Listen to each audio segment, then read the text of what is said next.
नमस्कार दोस्तों। आज की ऑनलाइन कक्षा बीए पार्ट 2 पेपर 3 यूनिट 2 के लिए है और यह भाग 2 होगा। भारतीय कृषि का विकास के चैप्टर का भाग 2 है। इसमें आप सबका स्वागत है।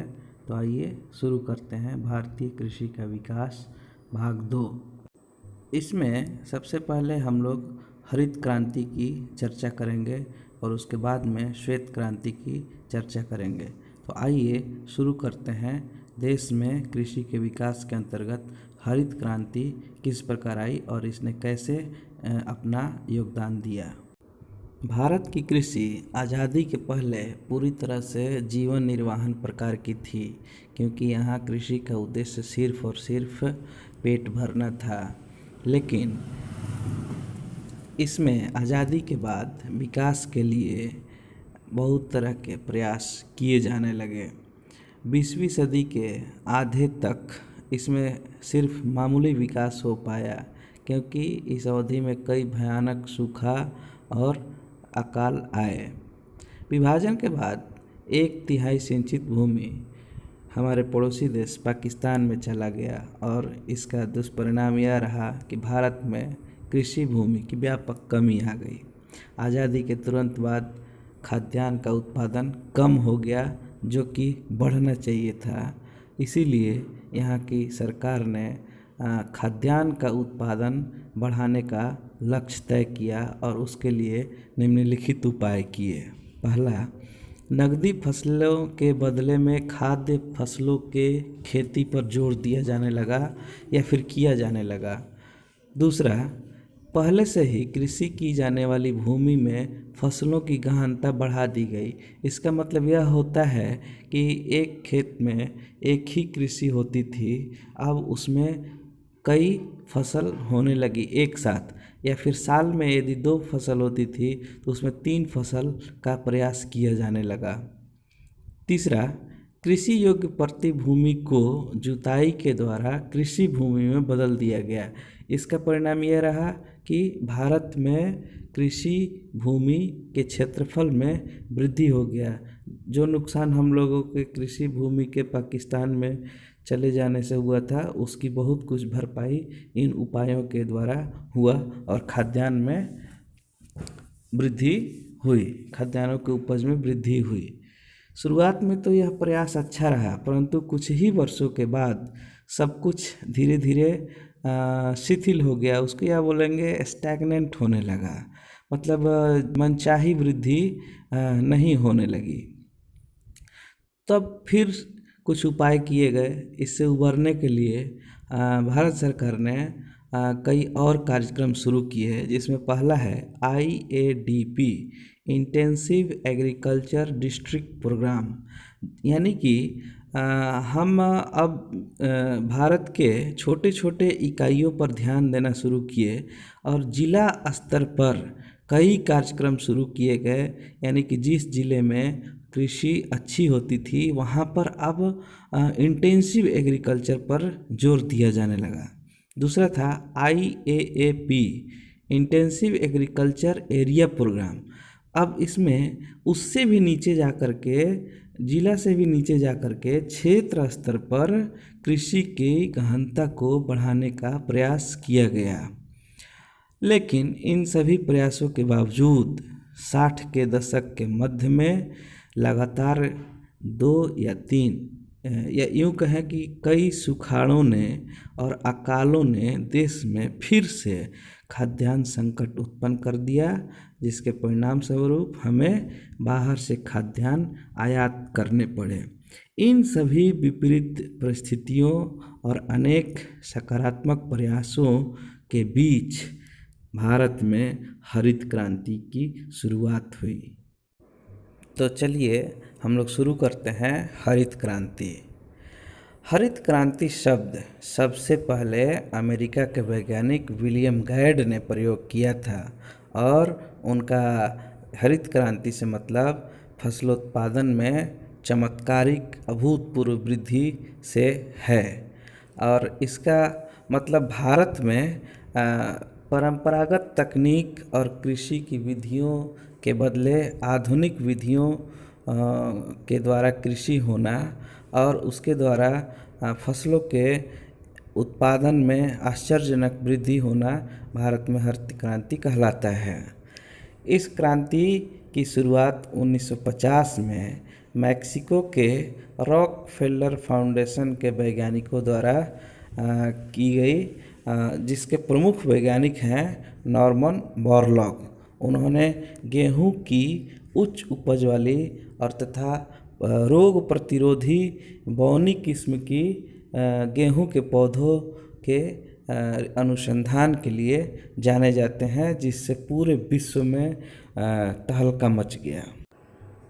इसी क्रम में वर्ष 1960 में रॉकफेलर फाउंडेशन के द्वारा ही फिलीपींस के मनीला में स्थित अंतर्राष्ट्रीय चावल अनुसंधान संस्थान में वैज्ञानिकों द्वारा चावल की विभिन्न उन्नत वर्ण संकर हाइब्रिड बीजों को विकसित किया गया, किस्मों को विकसित किया गया और इन गेहूं और चावल के बीजों को पूरे संसार में चारों तरफ पहुंचाया गया, जिससे संपूर्ण विश्व में हरित क्रांति की शुरुआत हुई। लेकिन इसका प्रभाव कहीं कम और कहीं ज़्यादा देखने को मिला। तो आइए देखते हैं कि भारत में इन सब का प्रभाव कैसा था। भारत में मैक्सिको से विकसित गेहूं की बौनी किस्मों का आगमन 7वें दशक में यानी कि 1966-67 में देश में आना प्रारंभ हुआ और प्रथम चरण 1981 तक चला। इस चरण में भारत में पंजाब, हरियाणा, पश्चिमी उत्तर प्रदेश में गेहूं के इन उन्नत किस्मों के बीजों का प्रयोग किया गया। दूसरे चरण में 81 से 95 तक के वर्षों में चावल की खेती को भी सम्मिलित कर लिया गया और हरित क्रांति का विस्तार बिहार, आंध्र प्रदेश के साथ साथ तमिलनाडु में भी हो गया। और तीसरे चरण में 1995 के बाद से यह क्रांति भारत के समस्त भागों में पहुंच गई। चूँकि हरित क्रांति के जनक के रूप में नॉर्मन अर्नेस्ट बोरलॉग को माना जाता है, क्योंकि उन्होंने ही गेहूं की बौनी किस्मों को अनुसंधान के द्वारा विकसित किया था और यह रोग प्रतिरोधी किस्म भी थी। इन्हीं प्रजातियों के गेहूं के द्वारा भारत, पाकिस्तान, मैक्सिको सहित अनेक देशों में गेहूं का उत्पादन लगभग दुगना हो गया। भारत में जो गेहूं की किस्म मैक्सिको से मंगाई गई थी उसको मैक्सिकन गेहूं कहा जाता है, जो अंतर्राष्ट्रीय मक्का एवं गेहूं संवर्धन केंद्र CIMMYT मैक्सिको से मंगाया गया था। भारत में हरित क्रांति के जनक के रूप में डॉक्टर MS स्वामीनाथन को जाना जाता है, क्योंकि इन्हीं के नेतृत्व में भारत में इन किस्मों की और गेहूं की प्रजातियों को सफलतापूर्वक भारत में चारों तरफ उत्पादन के लिए प्रयोग किया गया और इसका परिणाम भी सफल रहा। स्वामीनाथन ने गेहूं के साथ साथ चावल के भी अनेक उन्नत किस्मों का प्रयोग या फिर इसकी रोपाई भारत के विभिन्न भागों में अपने निर्देशन में करवाया और उसमें भी वे सफल रहे। High yielding varieties seeds programme यह उन्नत बीज किस्म कार्यक्रम है, जिसमें विभिन्न प्रकार के फसलों के उन्नत बीजों को लगाया जाता है। उन्नत बीज का मतलब वैसे पौधे होते हैं जो ऊंचाई में भी छोटे होते हैं, यानी कि बौने होते हैं, उनमें रोग प्रतिरोधक क्षमता भी होती है और उनका उत्पादन भी अधिक होता है। तो इनको हम लोग बोलते हैं हाई यील्डिंग वैरायटीज HYV। इन्हीं किस्मों की मदद से, इन्हीं HYV की मदद से भारत में गेहूं उत्पादन 2000 किलोग्राम प्रति एकड़ पहुंच गया, जो आज़ादी के समय या फिर 1960 के दशक तक इसका 1/3 होता था। और अपने पंजाब की बात करें तो यहाँ पर 4700 किलोग्राम तक पहुँच गया प्रति हेक्टेयर उत्पादन, जो भारत में कम से कम एक रिकॉर्ड है। इस प्रकार भारत में 1965 के बाद उच्च उत्पादन देने वाली किस्मों के साथ साथ उर्वरक, सिंचाई और अन्य तकनीकों के प्रयोग को भी बढ़ावा दिया गया। ग्रामीण विद्युतीकरण किया गया। कृषि उत्पादों को बाजार तक पहुंचाने की सुनिश्चित व्यवस्था की गई।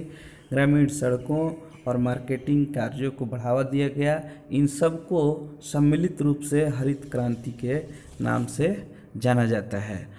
बाद में 2008 में केंद्र सरकार ने नई राष्ट्रीय कृषि नीति की घोषणा की और इसके तहत इंद्रधनुषी क्रांति की परिकल्पना की गई, जो कृषि के सभी फसलों या सभी भागों में बढ़ावा देना था।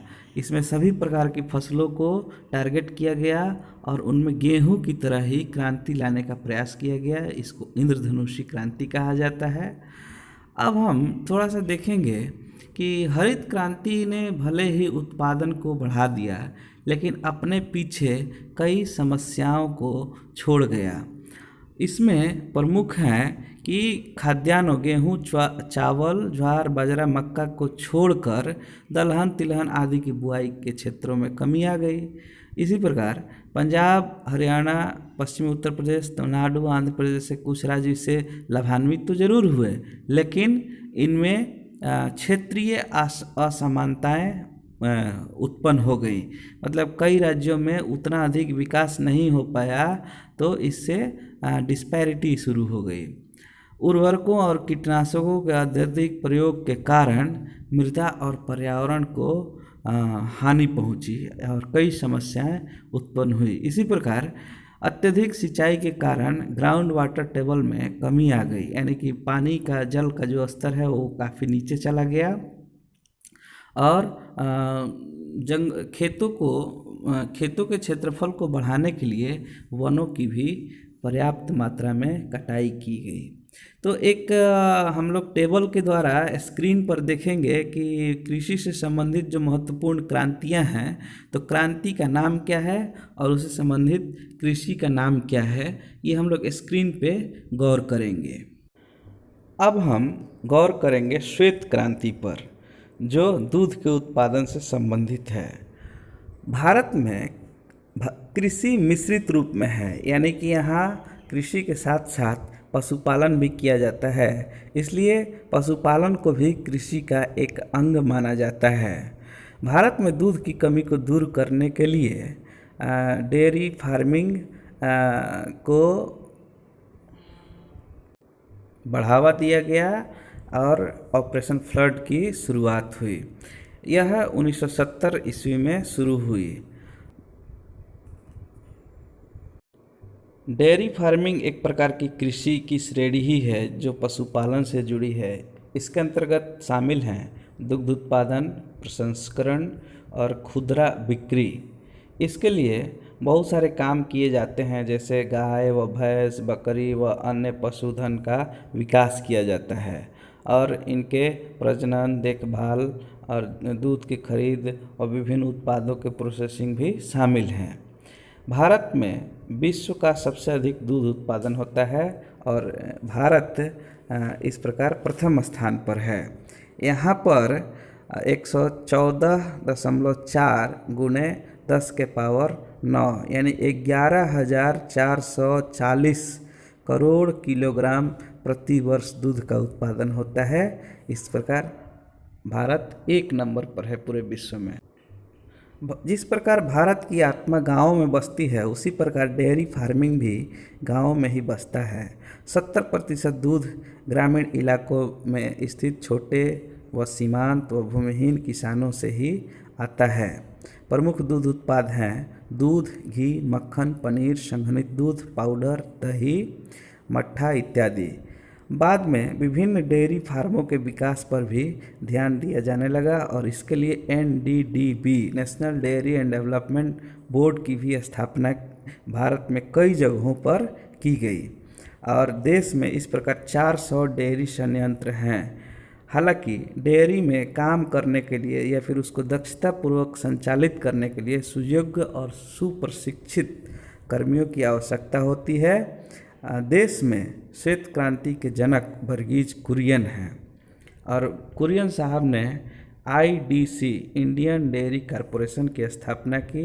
इसी से जुड़ा हुआ एक संस्था है या फिर एक ब्रांड है अमूल।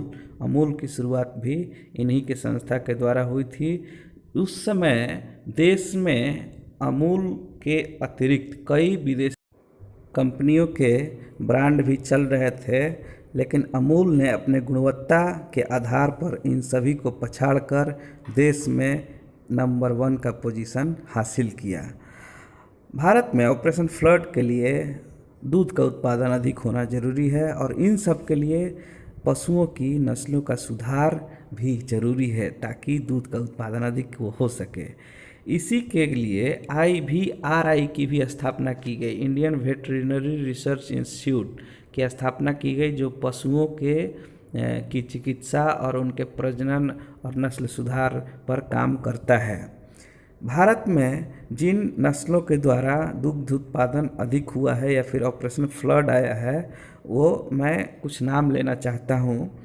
जैसे भैंस की उन्नत नस्लें हैं जो अधिक दूध करती हैं, मुर्रा, भदावरी, पंधारपुरी, मेहसाना, स्वम्प, जाफराबादी, ये सभी गायें बहुत दूध करती हैं। ये जो सबसे अधिक दूध करने वाली भैंसें हैं वो लगभग 15 से 20 लीटर दूध प्रतिदिन देती हैं।